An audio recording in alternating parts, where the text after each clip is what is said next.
Hello, everyone. Welcome to episode 62 of the Double ETF podcast. I hope you guys are doing great. So, tonight, for the first time in a while, we're going to do what we watched, but only movies, because we have a few months to catch up on. And no one wants a 4-hour episode. So, let's get on with it. With me tonight, I have Hector Contreras. How are you, sir? I'm good. Speak for yourself. I'll do a 4-hour episode. We can talk about one movie for an hour. Okay. Maybe. Well, let's start with one, and then we'll see how things go. Good call. Welcome back. We also have back one of the regulars, Woody Meacham. How are you, sir? I'm doing well. Hey, everybody. Hi. Also, here tonight, we have Mike Drew. Hello. Hello. Greetings from a very cold southern Ontario. Hanging there. And it's spring, by the way. It's supposed to be. Yes, supposed to Apparently. I don't think anybody's told Mother Nature yet. So. Yep. Not yet. Hanging there. And we also have Nick Bamback. How are you? I'm good. I'm in sunny Texas, so I feel bad for you and Drew. Well, it's not too late to kick you out of the conversation. Well, I mean, the night's still young. Oh, and we've lost Nick. We lost Nick. Jesus. I want the 4-hour Killers of the Flower Moon episode that, we're going to have tonight, right? Right, Patrick? No, I'm kidding. But actually, I was considering maybe one of these days try to do a watch-along of a movie. I don't know which one. Oh, hopefully it's not one of the ones I watched. I don't know how the logistics would work. Maybe, I don't know, maybe it would turn into chaos even more, like maybe a pseudo riff tracks or something. I don't know, but we will figure it out. It has to be a bad movie. I got some. Yeah, we have some tonight for sure. Oh, I got a good one then. I'm going to talk about it today if you want to do it. Oh, boy. Okay. Awesome. So let's get on with it. Let's start with Hector. Just tell us what you have for us. Okay, so let's do Lisa Frankenstein. Lisa Frankenstein takes on a story of basically, it's like just a comedy version of, it's more like a zombie movie than it is a Frankenstein movie, but I guess it kind of makes sense. But anybody see the trailer, it's a teen girl that she's basically kind of got a Cinderella story where she's just nobody really wants to be around her, and she just feels like she's got a very much of a loser complex. And then she meets this, spoiler alert, she meets a guy that she's kind of seen and he comes to life, and he's a zombie from, I forget what part of the century, probably the early part of the 1800s, I don't know. He comes back to life for her, and things go not as according to plan, which is just a tale of a kind of a murder love story, very much in the vein of like a Heathers, but with a zombie / Frankenstein. Same tone? Dark comedy, yeah. Okay. But I did not love it. I even rewatched Heathers, and that didn't age as well as I remembered it. But Lisa Frankenstein is, I think it tried to go for like that quirky teen comedy guffaws. It just didn't, I don't know, it just didn't land with me. Didn't think it was as funny as it wanted to be. It's Robin Williams' daughter is involved with it somehow. She's either director or writer or both. She's a director. Because I've only heard of it, but I know nothing about it. Is anyone well-known in it, or? The mom is played by Carla Gugino. I can't pronounce it. Okay. But other than that, no. The zombie is one of the Sprouse boys. Oh, yeah. The Sprouse twins from Zack and Cody, The Sweet Life of Zack and Cody back in the day. Yeah. I saw that too, Hector. It was kind of disappointing. I think my problem with the movie is it was trying too hard to be funny. Oh, way too hard. I feel like that was my problem with like certain comedies now, where I feel like comedy should come naturally, and it's just trying way too hard to be edgy and humorous, and it has a PG-13 rating, so it can only go to a certain extent without, crossing the line to an R rating. Right. But to me, it just sort of was disappointing. I know some people like it, but I did want to give a shout out to 80s Lisa, because I texted her when I was in the theater, because the title character's name is Lisa, but also there's a Bauhaus poster in the title character's bedroom. So I said, was this you in 1989? And she gave me a lot of heart emojis. And no one gave you any shit from texting during the movie? I was the only person in the theater. Oh, shit. Okay. It's like a private screening. Mm-hmm. Yeah, awesome. Jesus. A private screening just for me. Perfect. All right, Hector, what do you have next? Well, that leads me into my other one because they kind of go similarly hand in hand, and that's Drive Away Dolls. Hmm. And the reason I say that it goes hand in hand is just it tries too hard to be funny in the same very like teen or post-teen, maybe in their early 20s. It's one of those ones that, and this is a Coen brothers, maybe Coen brother, I don't remember. Coen brother. Coen brother vehicle. They seem to have fallen off the map a little bit in terms of these last couple movies just haven't really done much for me. Again, going to say that Raising Arizona is in my top 10 favorite films of all time. So I don't know how they've gotten so far off course with their movies. Maybe just because they're not working together. I don't know.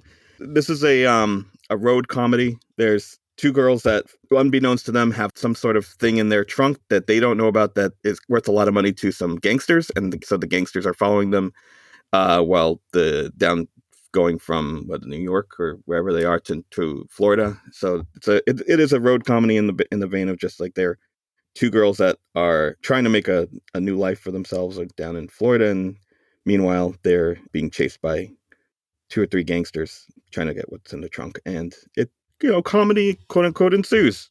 But I just I didn't laugh at any jokes. It just wasn't funny to me. I think it's just, again, trying too hard, like the Frankenstein movie, where everything was, I think it was supposed to be quirky comedy because of the way that they talk. The main actress thinks she's Miley Cyrus. The other actress is a wet blanket. That's their characters where they're written, but it's not entertaining to me. For whatever reason, it didn't hit. For someone else it would, but yeah. Was it the first solo effort by one of the Coen? Ethan Coen, is it? Ethan Coen is the director and writer of this movie, and we know who the talented Coen brother is, because I saw this too. Jeez. And I was by myself again at this screening. So I have a question about that. Hector, did you see them at the theaters? Yeah. Were they busy? No. I was the only one at Drive Away Dolls. So if laughter is contagious, do you think that sometimes if we see a film that maybe isn't that great, but other people are laughing, you tend to laugh more? That's a great question. Generally, no. I wouldn't say that's like a definitive, but I saw Rushmore with 3 other people. I was laughing the whole time, and they even had an old couple who was there not laughing and made it an effort not to laugh, looked at me while I was laughing as if to be in shock that I was enjoying the movie. Generally, we'll just react to it normally, but it's probable. I mean, I don't think I would have been entertained, but like I saw The Strangers with a packed house, and it was all college age or early 20s, and they were chewing it up. I think they were more entertaining than the movie itself. So I don't know. A packed house really does help things generally, but I'll still enjoy it if I'm by myself, or not enjoy it, like I've done with several other movies. And I'm sorry, Hector, but Margaret Qualley's character, though you said sounds like Miley Cyrus, she sounded like Sandy the Squirrel from SpongeBob. God. In all seriousness, it was so bad. Yeah, she was trying to channel her inner Miley in that performance, and and then it was weirder because, well, I'm not gonna spoil it, but something else happens, and I'm like, oh, the connection is there. I see. Okay. All right. Anyway, sorry. Okay, so a couple more. So then I'll split the diff here with Dune Part 2, which I did really enjoy. This continuation of Dune. I'm not going to get into a story about it. You see Dune Part 1, you get Dune Part 2. I liked it more than Dune Part 1. It's like they saved a lot of the best parts for this one, and a lot of setup with the first one to make this second one more entertaining. Have you read the books? I have read the first book back in high school. Okay. So I have not read it since. My wife is a huge fan. She has all the books, including the Brian Herbert, who is the son. She has all his books too. My condolences. Oh yeah, she's a big.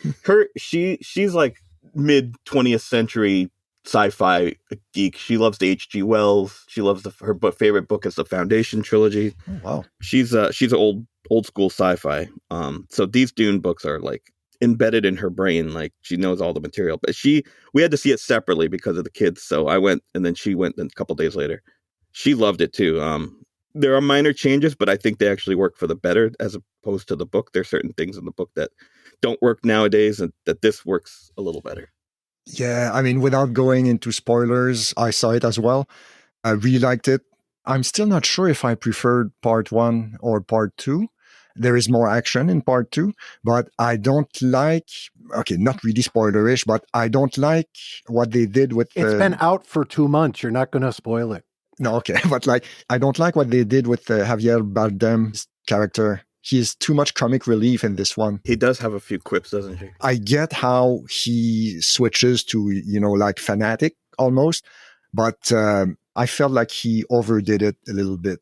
I get comic relief, that's fine, but I felt there was a little too much of it. Besides that, it's awesome. It's absolutely great. It's one of the most beautiful movies I've seen ever. Yes. Yeah. The production design, the shooting is fantastic, especially when they go to the... So I've never read the books. My only reference is the 84 movie or 87 or whatever. Yeah, 84. Yeah. Yep. And that one we used to watch as a joke. Just about how, when he'd go, oh, my emperor with his lovely, or not the emperor, but my lovely diseases and da-da-da-da-da. We used to make fun of that. But this one was so good. And when they go to that other world where Austin Butler's character fights in the Colosseum, where with that dark chemical fireworks type thing, I thought that was brilliant. Now, did you see it in a movie theater, Woody? Yeah. The original one? Okay. Yeah. Oh, no, not the original. No, the original one I watched on videotape. Oh, okay. Because my cousin went. I was too young, and my cousin went. And I remember him telling me that when he left the theater, they passed out a pamphlet that had basically like I heard about that, to explain like what each word meant, because if you didn't read the book, you had no idea what the hell you were. What was going on. No, I definitely remember that. I just never went to the theater. Okay. I think it does a good job at making it a Hollywood movie without stupefying it in any way. It's solid. It's a good movie. Yes. The next one on my list is Madam Web.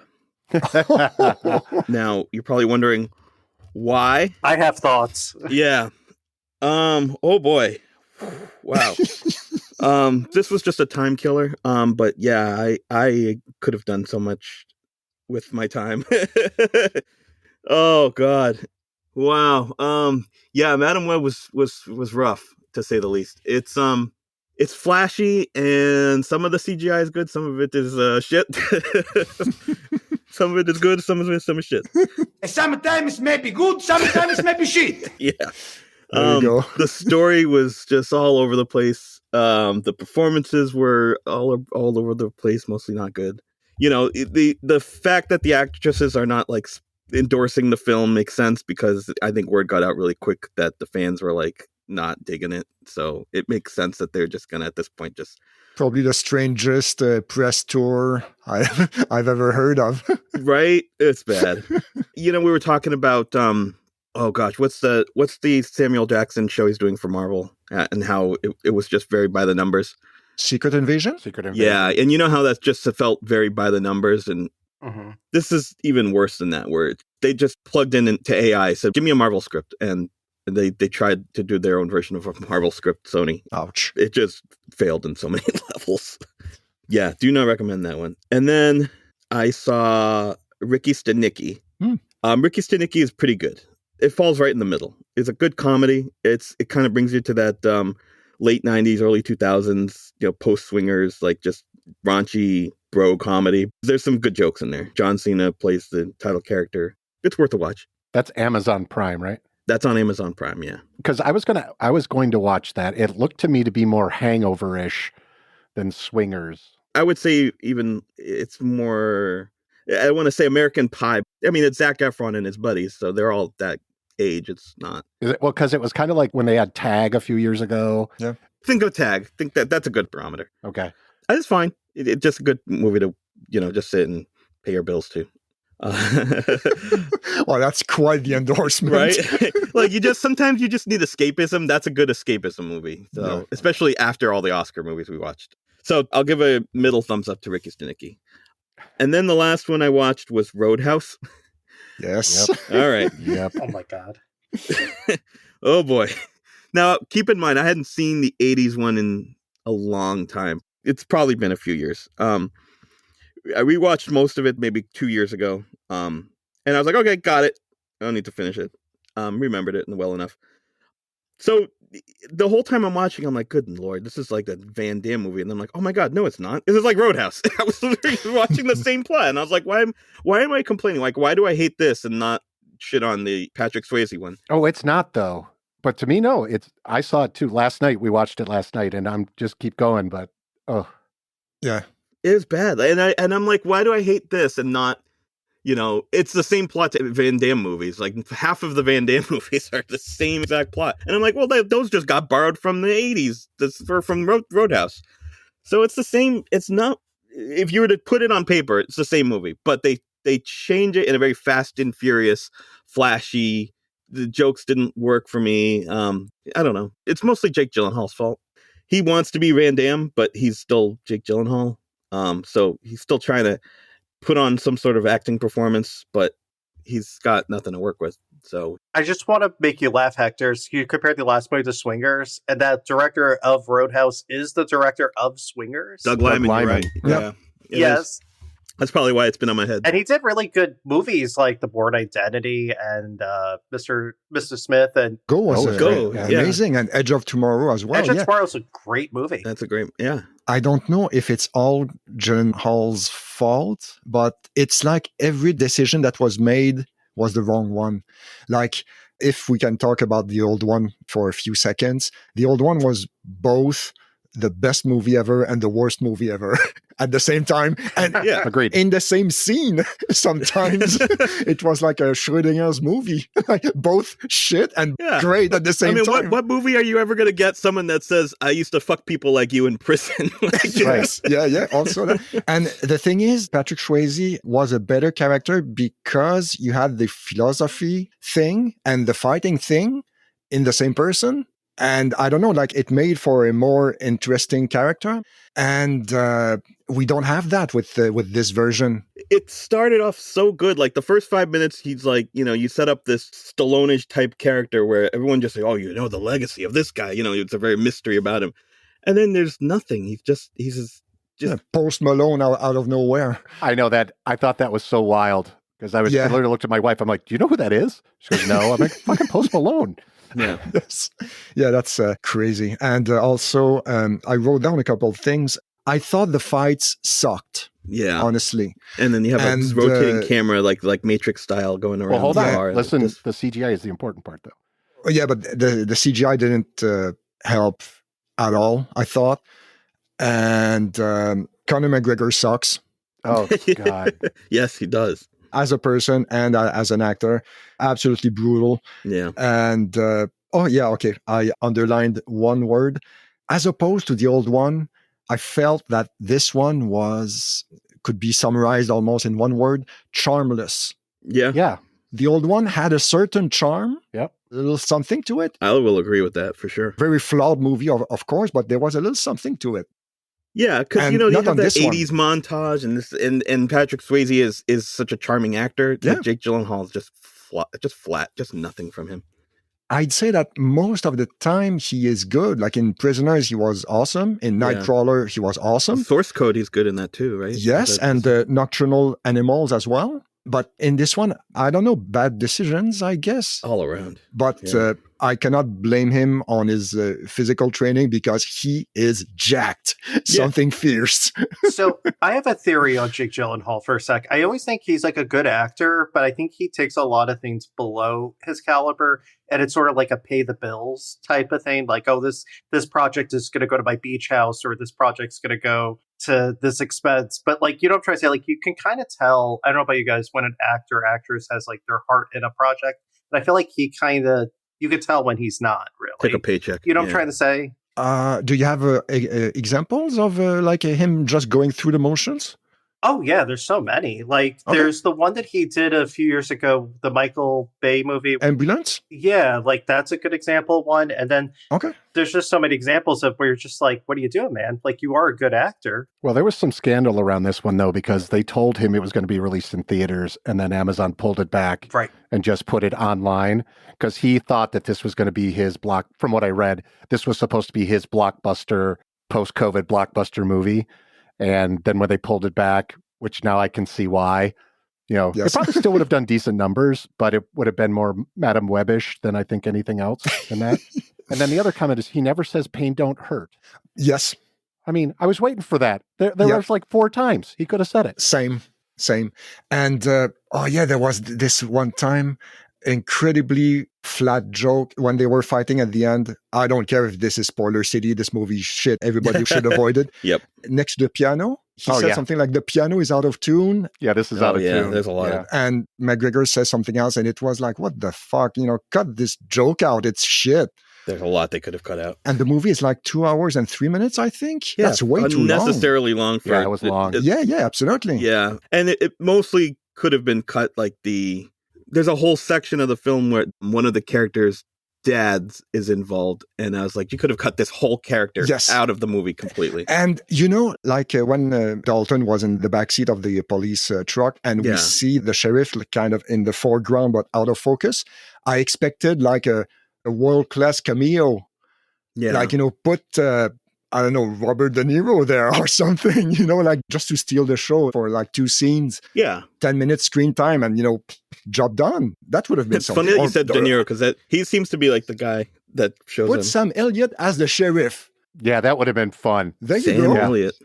There you go. Yeah. I made that movie 1,000% better right there. Yeah. Well, Patrick, something else that I was going to say, because I haven't seen it yet. I don't know if I want to now after hearing all this, but don't. I know Don't. that there was a controversy because of the SAG strike, all the strikes last year. And apparently there's a lawsuit from, I think, the original writer about Amazon using AI voices. The whole controversy about whether they could reuse, I guess, actors' voices in movies.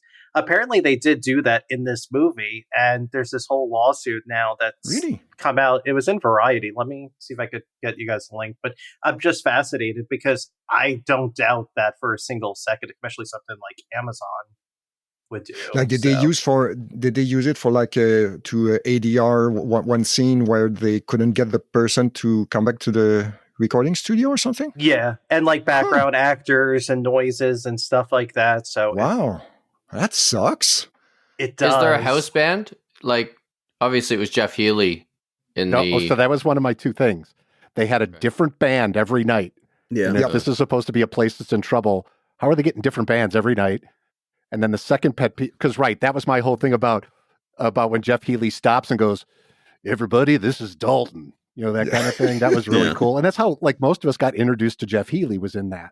Yeah. Absolutely. And then the second pet peeve I've got is every morning they were sweeping up broken glass from the night before. And I'm like, no, you would do that the night before. You do that before you go home. So that's me being a barman watching this going, I got problems from the bar operational part of this. It is complete nonsense how they're even able to stay open after a week with it. Is it just they showcase it that every single night they're half blowing up the bar. It is ridiculous how much damage they go through. There's no insurance that would accept them. Right. They would be paying. That's true.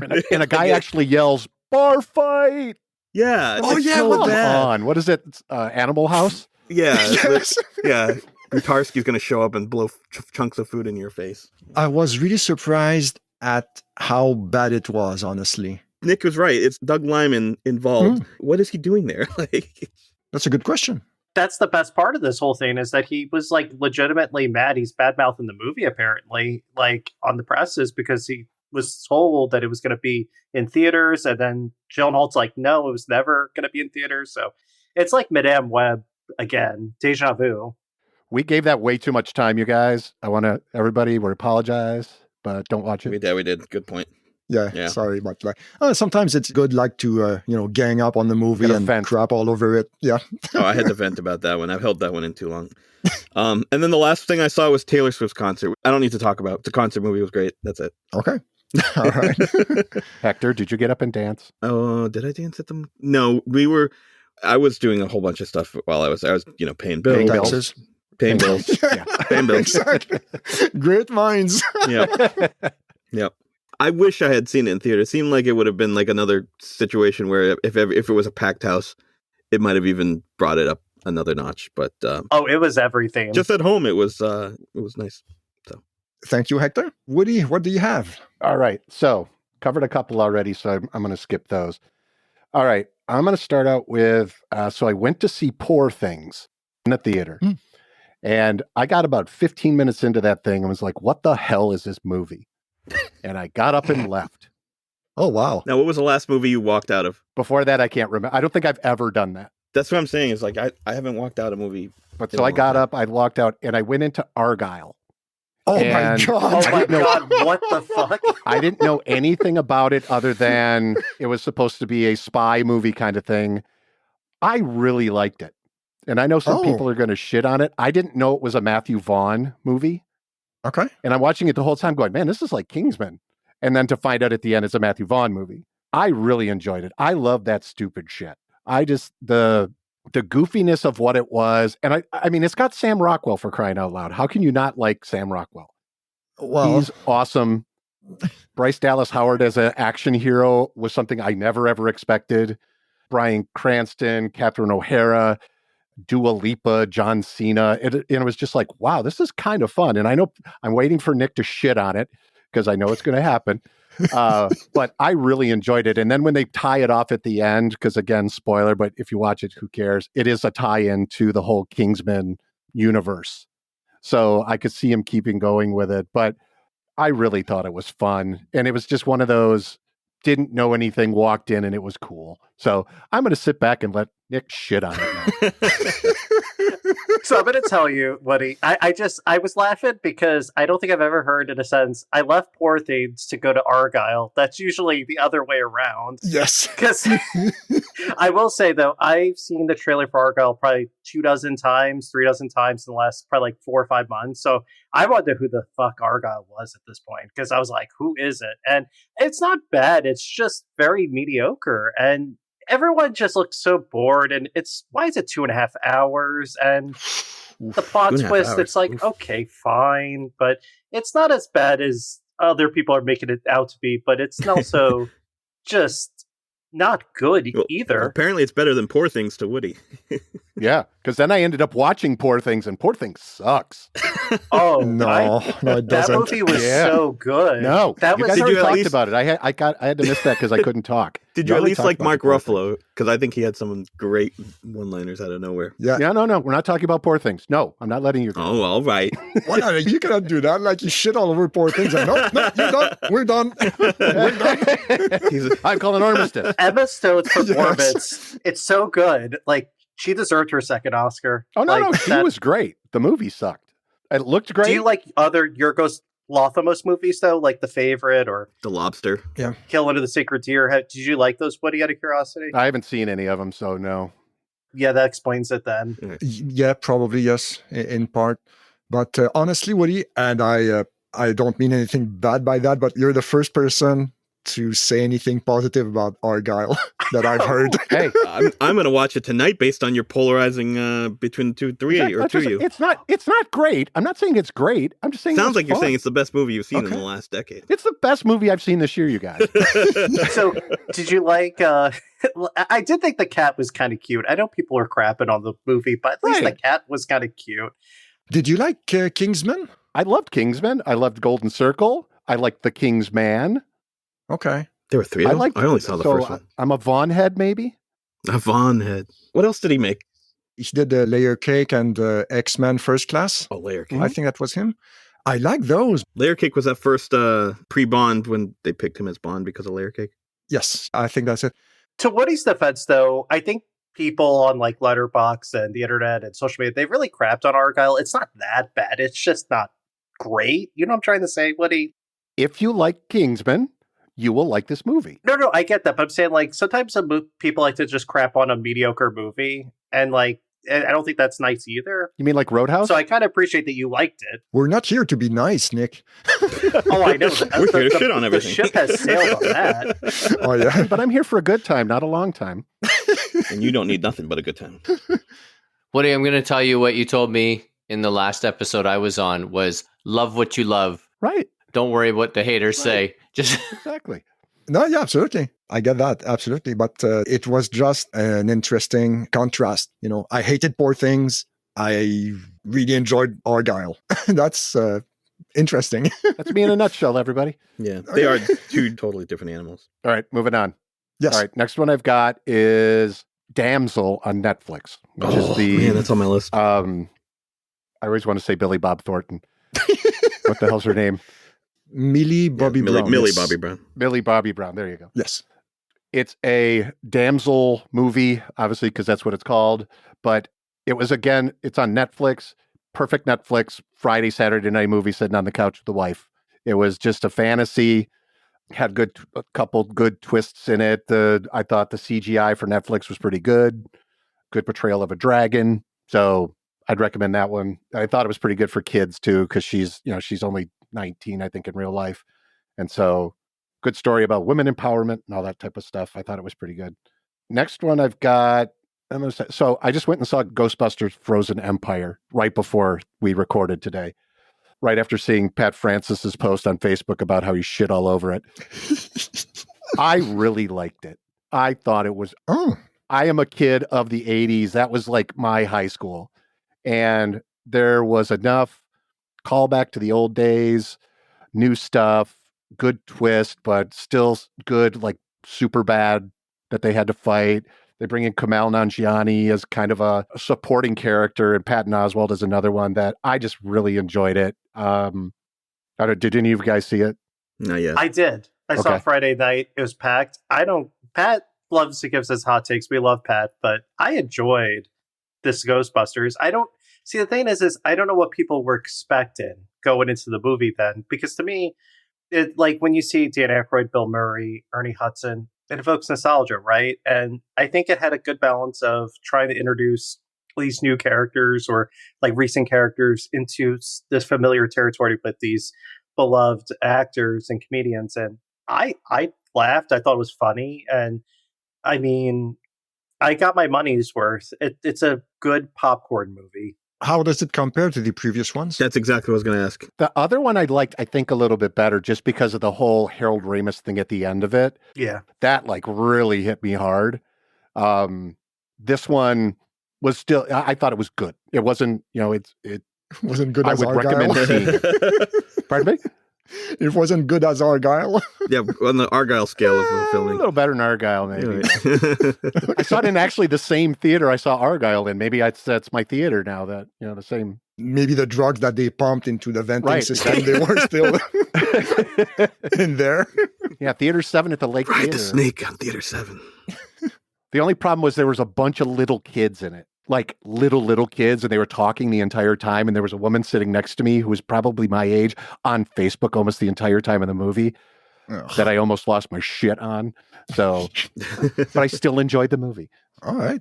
Okay. What else do you have? All right. Next one I've got is a documentary called The Saint of Second Chances on Netflix. It is about a guy named Mike Veeck, whose father was Bill Veeck, who was owner of the Chicago White Sox. Mike Veeck was kind of his ne'er-do-well son. They shoot it really cool in that they have Mike Veeck voicing it over and in the documentary, but they have Charlie Day from Always Sunny in Philadelphia playing him as a young guy in kind of like these callback scenes. And are you guys familiar with Disco Demolition? Yes. Okay. Mike Veeck did Disco Demolition. Okay. So he's the marketing guy behind that. And that basically ruined his career. And so this whole story is about how he went back and was working minor league, just doing marketing for minor league teams all across the country. And then finally he gets called up to when Tampa Bay, the first year of the Tampa Bay Devil Rays, they call him to be their director of marketing. His first event, he sets off fireworks inside the Tropicana Dome. There's no ventilation. And so the entire place fills up with smoke. Not the sharpest tool in the shed, right? Right. But Yeah. But it's a whole thing about perseverance. And he names his son Night Train. Night Train Veeck is this guy's name, Ugh. who's also a marketing guy in baseball. Jason Lee with the pilot inspector. Night Train, like Night Train Lane, the NFL player? Yeah, the former Lion, but the guy's name is Night Train Veeck. I follow him on X or Twitter or whatever you want to call it. But anyway, if you want a good redemption story and you like baseball and you like documentaries, definitely check that out. So that's it. If I may, do they present him as a good guy? They present him as real a person that I've ever seen. Okay. Meaning it's not, they go both sides of it. Mm-hmm. Warts and all. Yeah. Okay. And there's a turn in it that I'm like, why are they shooting it this way? They keep telling this part of the story, and I'm like, why are they doing that? And when that pays off, it's heartbreaking. But it is an emotional ride, and it's really it's one of the better things I've seen recently. So that's on Netflix. That is on Netflix, yeah. The Saint of Second Chances. Intriguing. My last one I saved. This is the one I want us to do a watch along of. So, are you guys familiar with the 2008 movie Doomsday? Yeah. Yes. Neil Marshall. Yeah, I saw it in the theater. I think. Yeah. Okay. Yeah. Yes. I don't know who turned me on to that, but what a weird, cool fucking movie.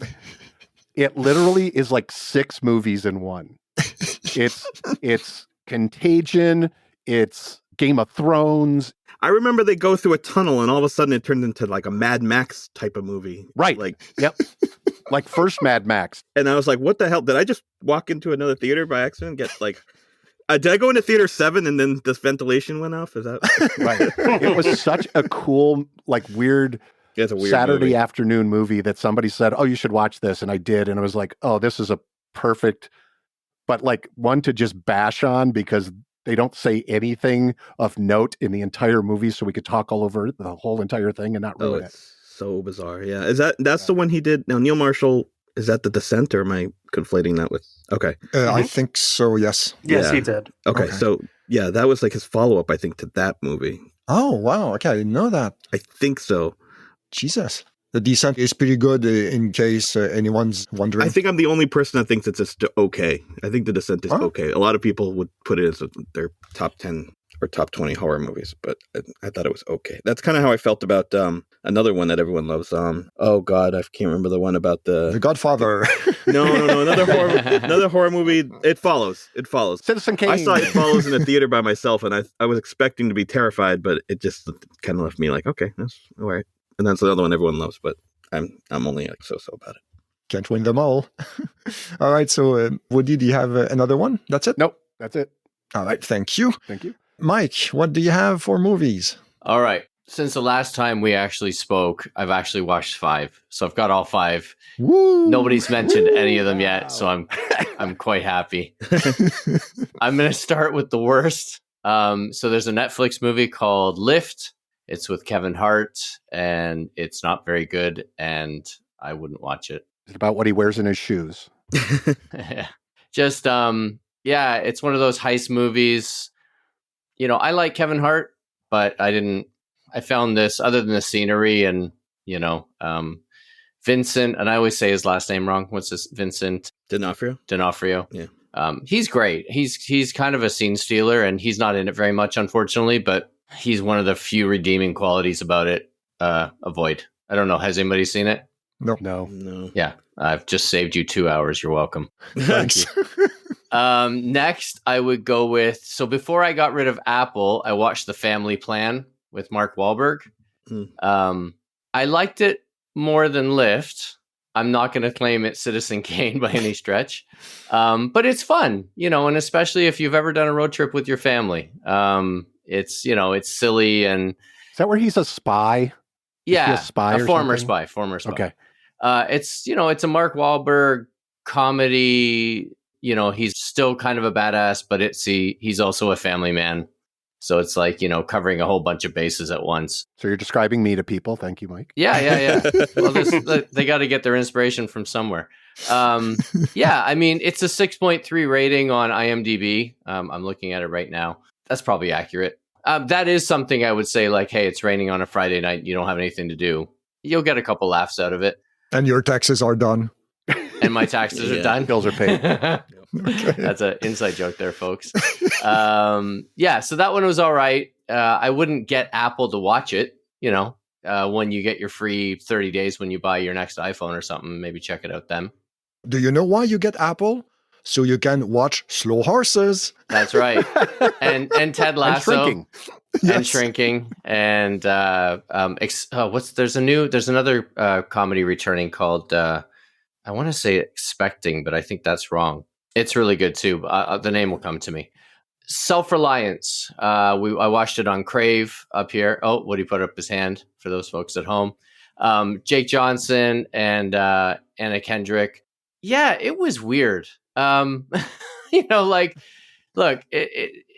The questions, I kind of Google. I didn't know much about it going into it. I like Jake Johnson. I thought it might be all right. My wife and I watched it. I liked it a lot better than she did. She didn't care for it. I started Googling it and kind of trying to figure out what it was actually about afterwards. And, the term mental health came up a couple times. So I'm assuming it has something to do with that. I struggle to make those links. I can see kind of, but it's just, it's about this guy who gets an opportunity to be in this like live action, I don't know, reality show where he gets $1 million. I think it was $1 million if he can stay alive for like a month. And there's all these ninjas that are after him. But as long as he's with somebody, they won't come after him. And, his family kind of wonders what's going on. And he's trying to explain to people what's happening. It was all right. I liked it. I think, if you're into enhancements, it might be like the greatest movie ever. I know I usually throw one of those out every podcast where but I liked it. And I think it's one of those movies that other people who are definitely into film and kind of like that quirkiness, they might love it. But I liked it. It was good. Yeah. What do you think, Woody? I had it on my list. I took it off because I was like, it was fine. The connection to mental health is that Jake Johnson's character is depressed. Right. And he's using this as a way, and Anna Kendrick's characters as well. And they're trying to use this as a way to get out of their depression by sparking their life with something that's unusual. That's the mental health connection part. I'm going to give a spoiler, so skip ahead 30 or 60 seconds, everybody. Anna Kendrick's character says she's not part of it, right? She just did it for something to do because she saw whatever. I don't know what his logic, if it is something to do with mental health, there were a lot of gaps. That's partially why she did it as well. She's not actually part of the game. Okay. But it got her out of her rut as well, was what they were trying to do with that. All right. So I didn't draw those connections. I didn't make those lines. It's Jake Johnson's first, I think, writing, or definitely his first directing gig. Right. Where he had it. And I heard him talk about just the opportunity. And it's one of those things I really, really wanted to like it. Mm-hmm. And it was just like, eh. Yeah, I didn't mind it. I actually, like I said, I liked it more than my wife did. Yeah. I liked it as much as I liked The Family Plan, but just for different reasons. Not to say I loved either. It was just, they were fine. They were okay. One I actually did quite like and that I would recommend is Bank of Dave, which is on Netflix up here in Canada. It's a British movie. I don't know if anybody's ever heard of it. It came out last year. It's based on a true story of a gentleman who, I think in Lancashire, who owns a car dealership or a van dealership, and he's doing quite well. And he's really involved in the community, and he wants to open a bank, like a local bank, because people come to him for loans all the time and the government gets wind of it. And then he ends up having to pay these fines and stuff because he's not a bank, right? And but he wants to help people out. And so he decides, I'm going to open a bank. And obviously no bank has opened in Great Britain in over 100 years, right? Because obviously the rules are stacked against everybody.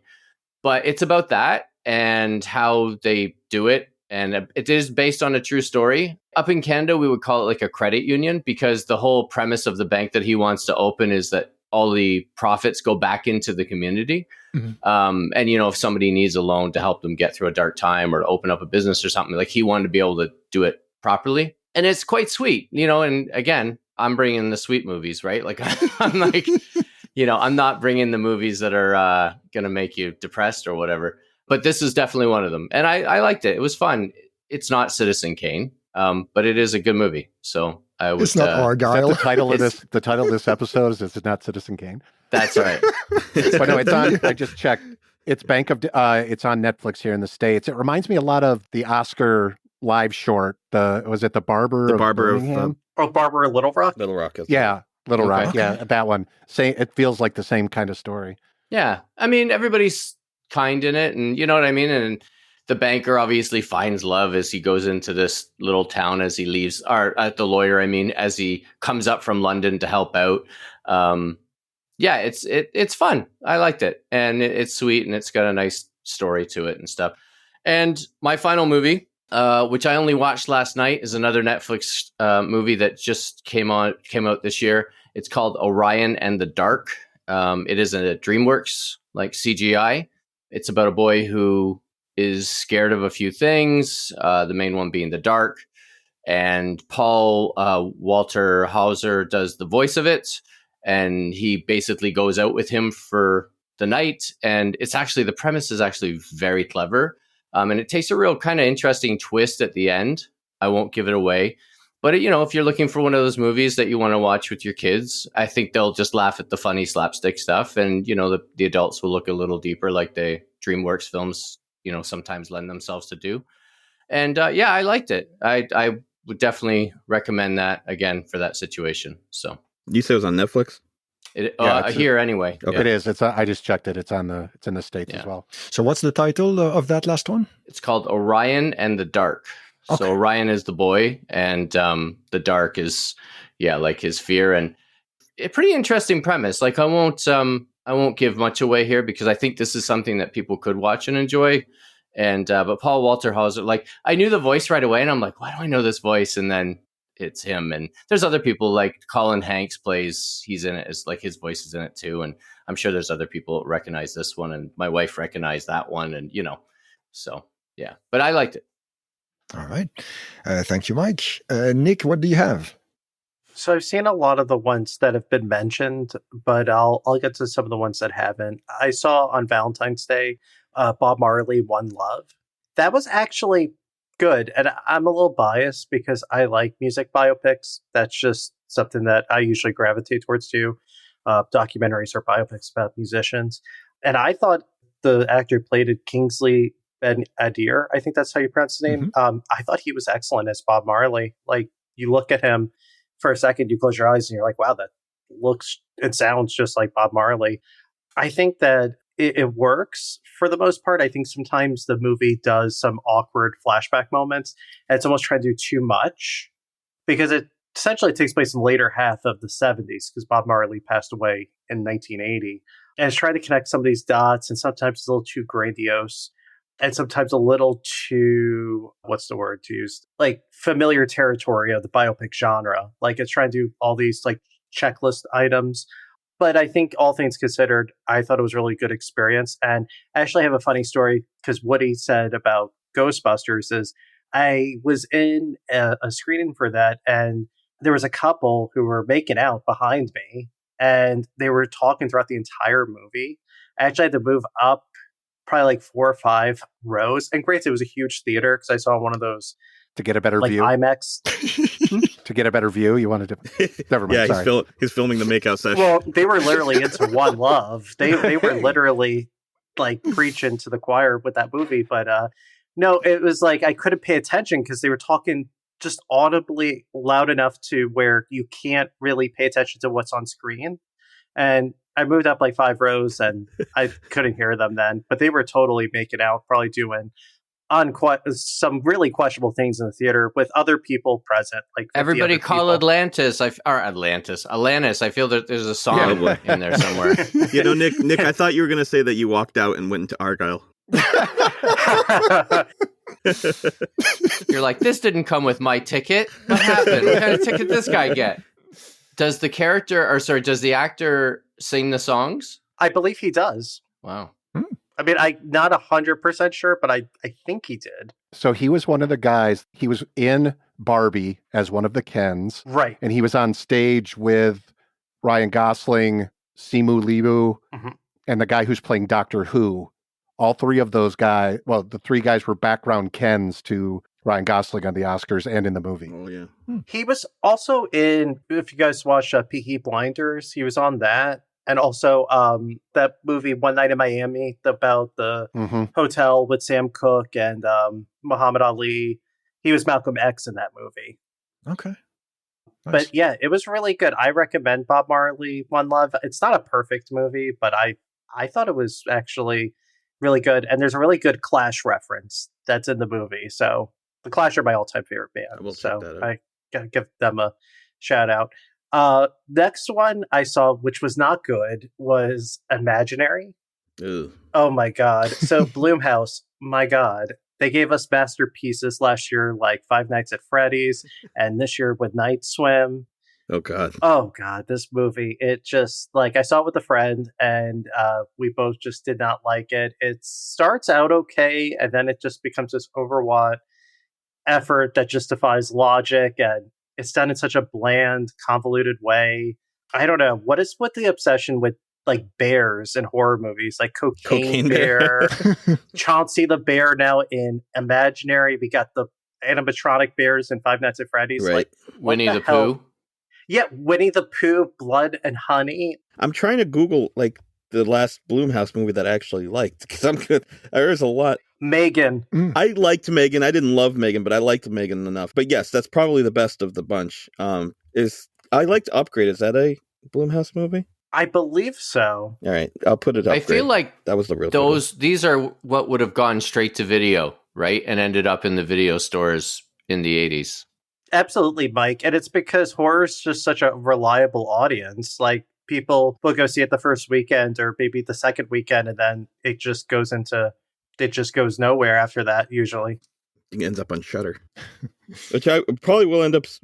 No, I won't end up seeing that one particularly. No, Imaginary sucks. Yeah. A few more. Love Lies Bleeding, which was actually a really good movie. I recommend it. It's not perfect, but I have one observation that kind of went viral, like a little viral with my friend groups and online. Ed Harris's character in that movie looks like the Crypt Keeper from Tales from the Crypt, and everyone like just died at that because it's true. Like, he literally does, and I should have really had the meme like hee hee hee hee. But it was a good movie, Love Lies Bleeding. Kristen Stewart, I'm always mixed on as an actress. I think she's good in some things, but I think she's kind of overrated, and she just works with the right people. I think helps elevate her. I don't think she's inherently a good actress. I know I'm terrible, listeners. No, I agree. Like, I just don't know what it is. There's just something about her that I feel like she's just vapid. I don't know. Like, her heart's not in it, or she looks bored. And if she looks bored, then I'm probably going to be bored. It takes place in 1989. Is that the bodybuilder movie? Yeah. Yes. Okay. Yes, that's the bodybuilder action romance. Very, very Bound, like the movie Bound. Yeah. Yeah, it's like Bound meets Raising Arizona meets. I don't even want to spoil anything. All right. But it's a good movie. And Dave Franco literally gives a jaw-dropping performance. And Ed Harris is also excellent in it.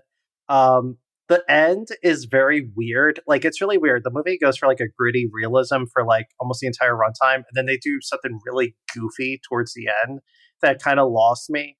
But because everything else was so strong before it, I kind of gave it a little bit of a pass. But when you see it, if you guys do check it out, once you see that, and then what happens at the end, you're like screw this movie, kind of. Like, this is weird film school bullshit kind of creative decisions.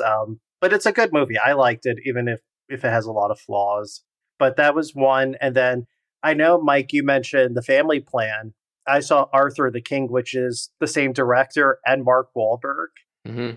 And that's what I think that I would recommend for the group, especially for those who have kids, because it's a really engaging story. It's about a Mark Wahlberg who is going on these like Iron Man like challenges, and he goes to South America.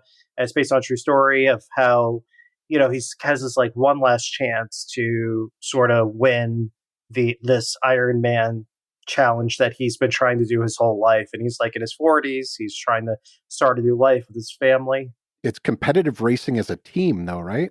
Yeah. Okay. Yeah, that's why I wasn't sure what to call it. I don't know if it's like a competitive. Yeah, I guess it is competitive racing. Yeah. Where you have to, it's running, boating, ziplining, horseback riding, skiing. It can be a bunch of different things. That's where I thought, like Patrick, I thought it was something Patrick would do, actually.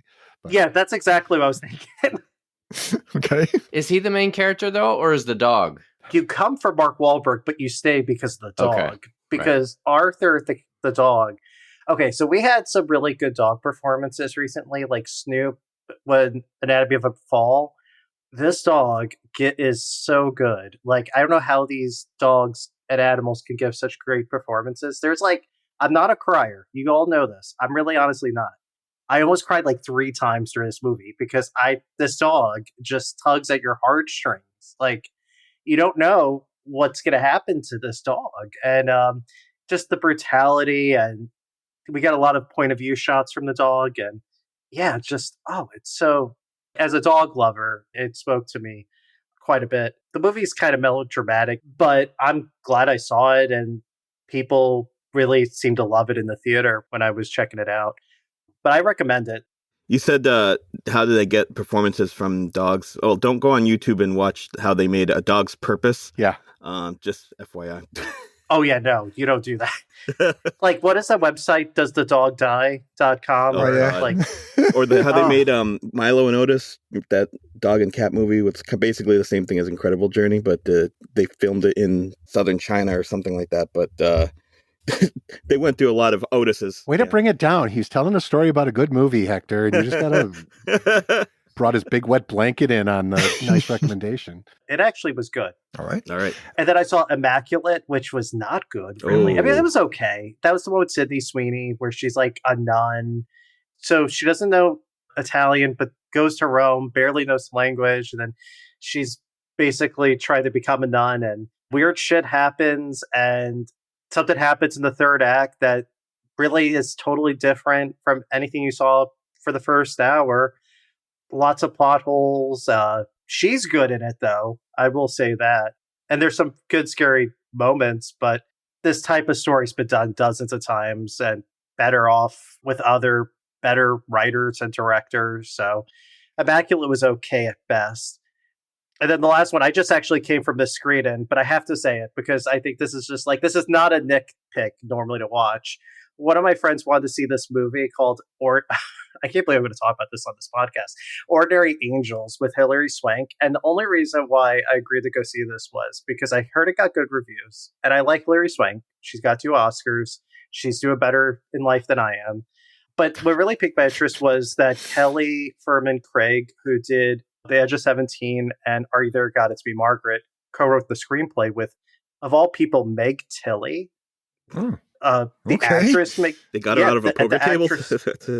Yeah, like from like The Big Chill and Agnes of God. No, that's Jennifer Tilly, Hector. Oh, yeah, you're right. Yeah, Jennifer Tilly's the one that's on a poker table trying to. Because you have Bound on your mind. Sorry, Nick. I do. No, it's all good. I just like the reason why I was so apprehensive to see it was because it's one of those like faith-based movies at the end. It's released by Lionsgate, but it's based on a true story. It's about this hairdresser who helps this father whose wife passed away, I believe, from cancer. And she's trying to raise money because the little girl has like a terminal rare disease and he has like a lot of debt. And, you know, it's just like one of those movies where I'm sure it's not original per se, the way it's told and the story itself, but like, it's so sad to just see people go through so much pain and watching shit movies. That's no one deserves that. No, this was actually good. Like, I don't watch these kind of movies normally, but I thought it was actually really good. It had a good message.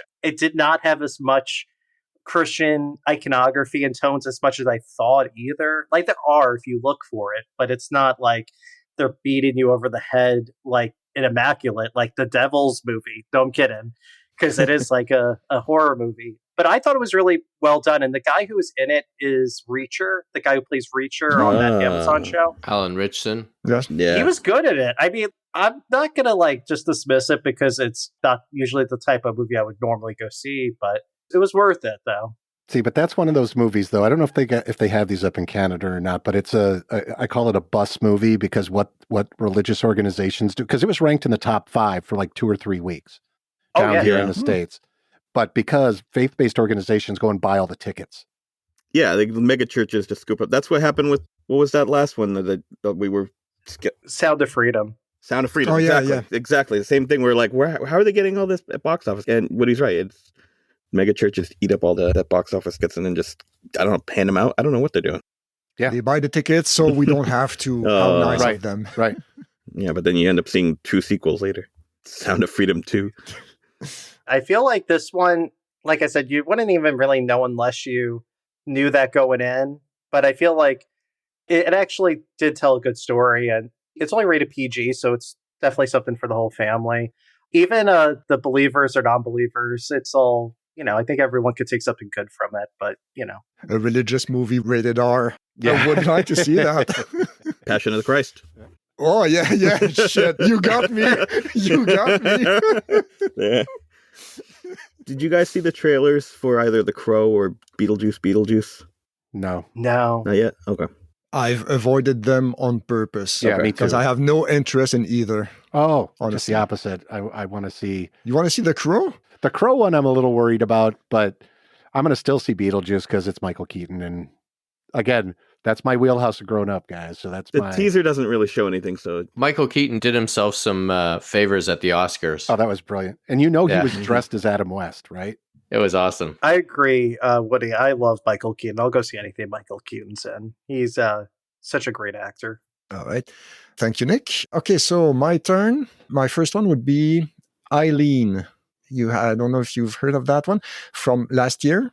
I know the song where she's being told to move. Hurry Not up. that, not that one? either. Okay. It stars Thomasine McKenzie from Last Night in Soho and Anne Hathaway and Shea Wiggum. Okay, so set in 1960s Massachusetts. So Hector's part of town. I was there for it. The story trail in the 60s? Nope. Okay, just checking. Okay, set in 1960s Massachusetts, the story trails the relationship between two women working at a juvenile detention facility. I went in completely blind. I knew nothing about that movie. And it was a very pleasant surprise because it takes quite a turn at some point. I really enjoyed it. That's Eileen, director William Oldroyd, and based on a 2015 novel. Check it out. I recommend it. Okay, next one would be, and Nick, you mentioned it earlier a few minutes ago, Are You There, God? It's Me, Margaret. Okay, so it's got two things that I usually hate in movies: religion and teenagers. And somehow I liked it quite a bit. I really liked it. Yes. There were tons of stuff that I couldn't relate to because I never had those experiences, of course. And I don't have kids either. But still, it was very engaging and yeah. My heart is so full right now because I was fully expecting you to say that movie was shit. No, man. it was honestly, it was quite good. Guys, have you seen it? Not yet. No, I mean I've read the book. Did you like it? The book is brilliant, but I don't know the movie. But with the book being that, like, Judy Blume is a fantastic writer, I think it would be hard to screw up the movie. But I mean, I'm sure Hollywood could find a way. But Yes. This was actually one of my 10 favorite movies of last year. Like legitimately, because I feel like it's a movie that it takes place in 1970, but it doesn't feel dated in any way. That's true. And also the performances are so good. Kathy Bates and especially Rachel McAdams, like shout out to her. She was robbed of this award season, in my opinion. And I think the fact is that it's a movie that I think what's so special about Kelly Fern Craig is that she also did Edge of 17. She has sort of mastered with these two movies how to depict teenagers in a more realistic way, that they're not like caricatures of Yep. like that age group. And I feel like these are actually human beings. And even if you're not Jewish or waspy like they are in that movie, like you could still understand the universal themes in it. And Yeah. oh, I'm so happy you liked it, because that movie, I wasn't expecting anything out of it when I saw it last year in theaters, and it won me over completely. Yeah, because I was dreading the religion part, to be honest. But no, they managed to reach a balance. You know, they don't overdo it. So no, yeah, well done. Okay, so the next one would be, I don't know if you guys heard of that one. It's a French movie, La Nuit du 12. In English, it's The Night of the 12th. It's from 2022, a mystery thriller film. It's inspired by a true story. It is a murder investigation. It takes place in the region of Grenoble in southeast-ish France. And for the 23 Caesars, the French Oscars, it got 10 nominations and it won 6 of them, including Best Movie, Best Adapted Screenplay, Best Director, Best Supporting Actor, and Most Promising Actor. Okay, so it is a murder investigation. And what I liked about it, it felt authentic because you see the murder investigation team working together, and it really felt like they were real people, and you would see them interact with witnesses and, you know, asking questions. And fantastic, absolutely fantastic. And Grenoble, the Winter Olympics in 1968 took place there. And the scenery, because the city itself is flat, but it's surrounded by mountains. And the landscape and the visuals are amazing. Just when they drive like from point A to point B, you get some awesome views of the mountains surrounding the city. It's great. And yeah, acting is fantastic. Writing is fantastic. I really recommend it. And I don't think it's available to stream for free, but you can rent it on Amazon or, Apple or wherever, both in the US and Canada. I cannot recommend it enough. It's called The Night of the 12th. It looks like they have a special right now where it's only $1.99 to rent it. So it's $2 well spent. Okay, so my next one would be from Michael Mann, Ferrari. I liked it, but it's flawed, I'd say. But Adam Driver carries the movie because just by his physical presence, he is always walking into a conversation, walking out of a conversation, things move around him. But as good as a casting as Driver is, I don't know what Shailene Woodley does in that movie. No one knows what she does. Yeah, because the three main characters, none of them are Italian. Like you have Driver, who's American, Penelope Cruz, Spanish, and Shailene Woodley, American as well. And Patrick Dempsey as well, Jack O'Connell. It's like Michael Mann made an effort not to cast any Italians in that movie for some reason. But I enjoyed it still. I would recommend it if you like Michael Mann's movies, because otherwise it would be just okay, I think. So that's a really sad story about how that movie was made, because the screenwriter Troy Kennedy Martin, which you might know from like The Italian Job and Kelly's Heroes, and he did shows like that. He was going to do this movie like 20 years ago, and he died. And then I think that it sort of like Michael Mann sort of took it on almost as like a tribute to him in many ways to finish that movie. I didn't know that. Penelope Cruz was excellent in that movie. Shailene Woodley, terrible. Okay, so yeah, Penelope Cruz, we all know what she looks like. It's impossible for her to look bad. She's awesome. But do you know the real person, what she looked like? Ferrari's wife? She does not look like Penelope Cruz. Let me put it that way. Jesus. That's like, if I remember that movie, The Lonely Hearts, with John Travolta, Yes. and then they made Salma Hayek. And if you ever look at the character that Salma Hayek plays, looks nothing Okay, like that. there you go. That's a Google image for later. But there you go. Yeah, completely different than when they cast her as Salma Hayek. I was like, Yes. But no, yeah, I liked it. All things considered, I liked it. Okay, so my next to last, but my last one was Roadhouse. So this would be my last one. Dream. We covered it, so it's fine. But we can crap all over it for a few more minutes if you guys want.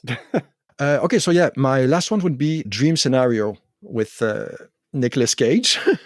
Black comedy from last year. I loved it, but I thought the last act didn't quite stick the landing, because I'm avoiding spoilers. They could have gone in a different direction and they could have cranked it up to 11 and it would have been amazing. But instead it kind of not fizzled out, but meanders. Yeah, a little bit like in the last 20 minutes, because they could have gone full, I think, the ending of Carrie. It could have gone like extreme. But I really liked it, all things considered. And Nicolas Cage is fantastic in it. Yeah, absolutely. Have you guys seen it? Yeah, I saw that in a theater with kind of a crowded house. I will say, Patrick has probably one of the best fart scenes. Yes. In recent memory. Yeah, I laughed out loud at that. Where is it in the fart universe, though? Like the car universe? Come on. We don't need to go down that road. I'm sorry. I didn't mean to do that. Yeah, we don't have to go there. Are we out of gas? Whoa. Yeah. And once more. I will say, though, like, he's better than the movie is, because I agree. Like, I thought the final act, it was very preachy and it's trying to do too much. And I think that there's a lot of good things happen in this movie, and it's quite thought provoking, like in terms of like about celebrity. Yeah, it's true. And like cancel culture and like suburban life and academia. Like there's a lot of good stuff in there, but I feel like it's almost like this A24 type of problem sometimes where they almost try to put too much into like an hour and 30-minute movie. You're like, just stick with what you were doing. And I don't know. Yeah. Okay, so yeah, and finally Roadhouse, but yeah, we talk about that. Unless you guys want to add anything about Roadhouse, no? All good? Nope, still sucks. It still sucks, yes. Nothing has changed. Okay, so guys, let's wrap up with this. Where can we reach you online, Hector? I'm still on Twitter for who knows how long. But yeah, at Classic Hexagon on Twitter, at Classic Hexagon on Instagram and Threads. And I'm on Facebook, but I'm not really on Facebook. So that's more for family bullshit. Okay, thank you. Nick, what about you? Sure. You can follow me at Rockin' Retropod on pretty much any social media platform like Twitter, Facebook, or Instagram. And also check out my other podcast that I have with my friend Jordan Racine, Needle Drops. So that's at a Needle Drops Pod on almost every social media account as well. And thank you, Patrick, by the way, for letting me talk about movies and have me on the show. No problem. Always a pleasure. Thank you. Woody, what about you? You can follow me on Instagram at The Wooden Chef if you want to see cool pictures of food. All right. Thank you. Mike, what about you? On Instagram and Threads at Pickies, Picies with filters. So yeah, Pickies with filters, all one word. Awesome. Thank you. Guys, you can drop us a line at EETF Pod on Twitter, Instagram, not Threads. So, okay. And yeah, etfpodcast@gmail.com. Thank you guys for your patience and your hot takes. Thank you. Thank you. So thank you. Always welcome. And thank you, listeners. We will catch you on the next one. Thanks.